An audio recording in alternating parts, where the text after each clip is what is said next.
Hi friends, welcome back to Subu's kitchen. നമ്മൾ ഇന്ന് ചെയ്യുന്നത് ഒരു അടയുടെ റെസിപ്പിയാണ് കേട്ടോ. അപ്പോൾ എല്ലാവർക്കും തോന്നും ഈ അടയ്ക്ക് എന്താ ഇത്ര വലിയ പ്രത്യേകത എന്നല്ലേ. ഈ അട നമ്മൾ ഇലയൊന്നുമില്ലാതെ പ്രത്യേകിച്ച് കുഴയ്ക്കലോ അതുപോലെ ചൂടുവെള്ളമൊക്കെ ഒഴിച്ച് കൈയൊന്നും ചൂടാവുന്ന ഒരു പ്രോസസ്സും ഇല്ലാതെ സിമ്പിളായിട്ടാണ് നമ്മൾ ഈ അട ഇന്നിവിടെ തയ്യാറാക്കുന്നത്. അപ്പം നമ്മളുടെ ഈ ഒരു സ്പെഷ്യൽ അട റെസിപ്പി എങ്ങനെയാണ് ഉണ്ടാക്കുന്നതെന്ന് നോക്കാം. അതിന് മുന്നായിട്ട് വീഡിയോയിലേക്ക് കടക്കുന്നതിന് മുന്നേ നിങ്ങൾക്കിത് ഇഷ്ടപ്പെടുകയാണെങ്കിൽ ഒന്ന് ലൈക്ക് ചെയ്യാനും അതുപോലെ തന്നെ സബ്സ്ക്രൈബ് ചെയ്യാനും മറക്കരുത് കേട്ടോ. അപ്പോൾ എങ്ങനെയാണ് തയ്യാറാക്കുന്നതെന്നോ. വാഴയിലയൊന്നും ഇല്ലാതെ തന്നെ നമുക്ക് സിമ്പിളായിട്ടൊരു അട തയ്യാറാക്കാം. അതിന് വേണ്ടി ഒരു കപ്പ് പത്തിരിപ്പൊടി നൈസായിട്ടുള്ള പൊടി ചേർത്തിട്ടുണ്ട്. പിന്നെ ഒരു അര കപ്പ് റവ, വറുത്തതോ വറുക്കാത്തതോ ഏതായാലും കുഴപ്പമില്ല കേട്ടോ. എന്നിട്ട് അതിലേക്ക് ഒരു കപ്പ് നോർമൽ വാട്ടർ ഒഴിച്ച് കൊടുക്കുക. എന്നിട്ടൊന്ന് ഇളക്കി കൊടുക്കുക കേട്ടോ. അപ്പോൾ ഒരു കപ്പ് വെള്ളം ഒഴിച്ചിട്ട് ഇളക്കി കഴിഞ്ഞാൽ ഇതുപോലെ കട്ടിയായിട്ട് വരുവേ. പിന്നെ നമുക്ക് വീണ്ടും ഒരു കപ്പും കൂടെ വെള്ളം ഇതിലേക്ക് ഒഴിച്ചു കൊടുക്കാം. അപ്പോൾ അത് കുറേശ്ശെയായി ഒഴിച്ച് ഇതുപോലെ ഒന്ന് ഇളക്കി കൊടുക്കുക കേട്ടോ. അപ്പോൾ എനിക്കിതിലേക്ക് ഇപ്പം കറക്റ്റ് 2 കപ്പ് വെള്ളമാണ് ആവശ്യമായിട്ട് വന്നിട്ടുള്ളത്. അപ്പോൾ ഞാനിതൊന്ന് നന്നായിട്ട് മിക്സ് ചെയ്ത് കൊടുത്തിട്ടുണ്ട്. ഇനി ഇതിലേക്ക് ആവശ്യത്തിനുള്ള ഉപ്പ് കൂടെ ചേർത്ത് കൊടുക്കുക. എന്നിട്ടൊന്ന് മിക്സ് ചെയ്ത് കൊടുക്കുക കേട്ടോ. അതിന് ശേഷം നമുക്കിതിലേക്ക് 1 ടേബിൾ സ്പൂൺ പഞ്ചസാരയും കൂടെ ചേർത്ത് കൊടുക്കാം. നോർമലി നമ്മൾ അടയ്ക്കുള്ള മാവ് കുഴച്ചെടുക്കുന്ന സമയത്ത് പഞ്ചസാരയൊന്നും ചേർക്കാറില്ല. പക്ഷേ ഈ ഒരു ബാറ്ററിൽ ചേർത്ത് കൊടുക്കുകയാണെങ്കിൽ കുറച്ചും കൂടി ടേസ്റ്റി ആയിരിക്കും കേട്ടോ. അപ്പോൾ നിങ്ങൾക്ക് താല്പര്യം ഇല്ല എന്നുണ്ടെങ്കിൽ പഞ്ചസാര ചേർക്കണമെന്നില്ല.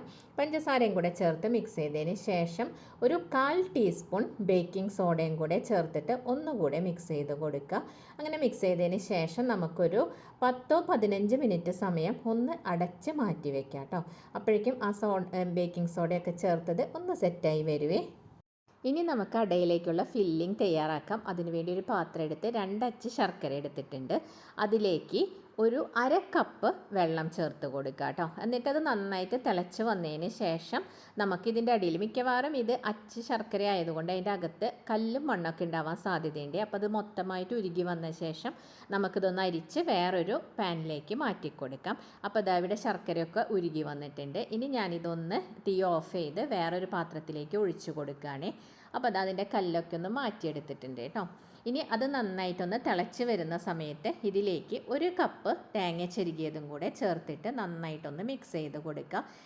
അതിന് ശേഷം ഈ ശർക്കരയുടെ ആ ഒരു മധുര ടേസ്റ്റൊക്കെ ഒന്ന് കോമ്പൻസേറ്റ് ചെയ്യാൻ വേണ്ടി ഒരു നുള്ള് മാത്രം ഉപ്പ് ചേർത്ത് കൊടുക്കുക. എന്നിട്ട് മിക്സ് ചെയ്ത ശേഷം ഇതിലേക്ക് 1 ടീസ്പൂൺ ഏലക്കായ പൗഡറും കൂടെ ചേർത്ത് കൊടുക്കുക കേട്ടോ. അതും കൂടെ ചേർത്ത് ഒന്ന് നന്നായിട്ട് മിക്സ് ചെയ്ത് കൊടുക്കാം. പിന്നെ നമ്മളിങ്ങനെ ഈ ശർക്കര വെച്ചുള്ള ഫില്ലിംഗ് തയ്യാറാക്കുമ്പോൾ ചിലർക്കെങ്കിലും ചെറുതായിട്ട് അതങ്ങനെ കട്ടി പിടിച്ച് വരുന്നതായിട്ട് തോന്നാറില്ലേ. അത് ഒഴിവാക്കാൻ വേണ്ടിയിട്ട് 1 ടീസ്പൂൺ ചെറുനാരങ്ങ നീര് പിഴിഞ്ഞതിലേക്ക് ഒഴിച്ചു കൊടുക്കുക കേട്ടോ. അപ്പോൾ അത് ആ ശർക്കര ക്രിസ്റ്റലൈസ് ചെയ്യുന്നത് ഒഴിവാക്കി കിട്ടുവേ. ഇങ്ങനെ ചെയ്തതിന് ശേഷം ഇതിലേക്ക് ഒന്ന് ടേസ്റ്റ് കുറച്ചും കൂടി കൂട്ടാൻ വേണ്ടി ഒരു അര ടീസ്പൂൺ നെയ്യ് ചേർത്ത് കൊടുക്കുക. ഇത് ചേർക്കണം നിർബന്ധമൊന്നുമില്ല. നെയ്യുടെ ഈ പോർഷൻ സ്കിപ്പ് ചെയ്യണമെങ്കിൽ സ്കിപ്പ് ചെയ്യാം കേട്ടോ. അപ്പോൾ ഇത്രയേ ഉള്ളൂ, ഫില്ലിംഗ് റെഡി ആയിട്ടുണ്ട്. ഇപ്പോൾ ഇവിടെ ഒരു 15 മിനിറ്റ്സ് കഴിഞ്ഞിട്ടുണ്ട്. നമുക്ക് നമ്മളുടെ ബാറ്റർ എന്തായി എന്നൊന്ന് നോക്കാം. അപ്പോൾ ഇതിൻ്റെ അടിയിൽ റവയും അരിപ്പൊടി ആയതുകൊണ്ട് തന്നെ നല്ല കട്ടിക്ക് വന്നിട്ടുണ്ടാവും. അത് നന്നായിട്ട് തന്നെ ഇളക്കി കൊടുക്കണം കേട്ടോ. നമ്മളിവിടെ ചേർത്ത് കൊടുത്ത 2 കപ്പ് വെള്ളം കറക്റ്റായിരുന്നു. ഇനി ഇതിലേക്ക് വെള്ളമൊന്നും ചേർക്കേണ്ട കാര്യമില്ല. അപ്പോൾ ഇത് നന്നായി ഇളക്കി കൊടുത്തതിന് ശേഷം ഒരു പ്ലേറ്റ് എടുക്കുക. അതിൽ നെയ്യോ എണ്ണയോ അല്ലെങ്കിൽ ബട്ടറോ എന്തെങ്കിലും തടവിയതിന് ശേഷം സ്റ്റീമറിലേക്ക് ഇറക്കി വെച്ച് ഈ പാത്രം ഒരു 5 മിനിറ്റ് ഒന്ന് ചൂടാവുന്നത് വരയ്ക്കും വെയിറ്റ് ചെയ്യുക. അതിന് ശേഷം നമ്മൾ ഇളക്കി വെച്ചിട്ടുള്ള ബാറ്റർ ഈ പ്ലേറ്റിൻ്റെ എല്ലാ വശത്തേക്കും വരുന്ന പോലെ ഒന്ന് ഒഴിച്ചു കൊടുക്കുക. പിന്നെ ഈ ഒഴിക്കുമ്പോൾ തിന്നായിട്ട് ഒഴിക്കുക കേട്ടോ. ഒരുപാട് കട്ടിയിൽ ഒഴിക്കരുത്, അപ്പോൾ അത്ര ടേസ്റ്റ് ഉണ്ടാവില്ലേ. ശേഷം ഒരു 5 മിനിറ്റ് അടച്ച് വെച്ച് വേവിക്കുക. 5 മിനിറ്റിന് ശേഷം ഓപ്പൺ ചെയ്ത് ഇതിൻ്റെ മുകളിൽ നമ്മൾ തയ്യാറാക്കി വെച്ച ഫില്ലിംഗ് നിരത്തി കൊടുക്കുക കേട്ടോ. ഈ ഫില്ലിംഗ് വെക്കുമ്പോൾ അരികു വശത്തേക്ക് അങ്ങ് ഒരുപാടാവുന്ന രീതിയിൽ വെക്കരുതേ. ഞാൻ ഈ ചെയ്ത പോലെ മാത്രം ചെയ്ത് കൊടുക്കുക. ശേഷം ഇതിൻ്റെ മുകളിലേക്ക് ബാക്കിയുള്ള ബാറ്ററും കൂടി ഒഴിച്ചു കൊടുക്കുക കേട്ടോ. അതൊഴിക്കുമ്പോഴും തിന്നായി തന്നെ ഒഴിച്ചു കൊടുക്കുക. എന്നിട്ട് അടച്ച് വെച്ച് ഒരു 10 മിനിറ്റ് വേവിച്ചെടുക്കുക. ശേഷം ഓപ്പൺ ചെയ്യുക. ആ സമയത്ത് നമ്മളുടെ ഫില്ലിംഗ് ഒക്കെ ചെറുതായിട്ടൊന്ന് നിഴലടിച്ച് കാണുന്നുണ്ടാവേ.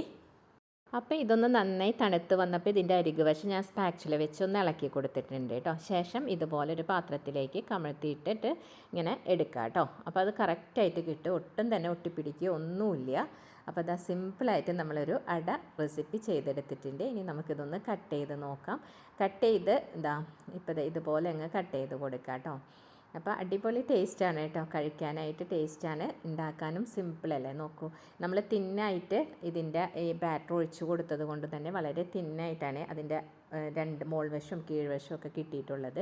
ഇങ്ങനെ കഴിക്കാനാണ് കൂടുതൽ ടേസ്റ്റ്. കട്ടി കൂടുമ്പോൾ അത്ര നന്നാവില്ല കേട്ടോ. അപ്പോൾ എല്ലാവരും ഒന്ന് ട്രൈ ചെയ്ത് നോക്കൂ. അടിവശം കണ്ടോ, വളരെ തിന്നായിട്ടാണ് നമ്മൾ ഒഴിച്ച് കൊടുത്തിട്ടുണ്ടായിരുന്നത്. അപ്പോൾ സിമ്പിളല്ലേ ചെയ്തെടുക്കാൻ. എല്ലാവരും ഒന്ന് ട്രൈ ചെയ്ത് നോക്കണം കേട്ടോ. വീഡിയോ ഇഷ്ടപ്പെട്ടാൽ ലൈക്ക് ചെയ്യാനും സബ്സ്ക്രൈബ് ചെയ്യാനും മറക്കരുതേ.